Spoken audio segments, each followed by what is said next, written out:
বললাম দুই ভাই বৃষ্টিতে আটকে পড়ছি, এখন যখন আমাদের সে খালি দেখে মসজিদে নামাজের জন্য ওয়েট করতেছি। ওয়েট দেখেন কি দেখাচ্ছে। আর যাই করেন জীবনে নামাজ পড়তে ভুল করবেন না।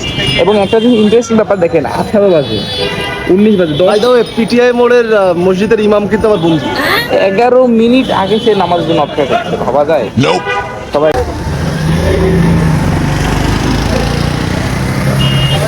বৃষ্টিতে আটকা পড়ে গেছি, একটু হালকা ব্রেক নিলাম যেহেতু বৃষ্টি পড়তেছে।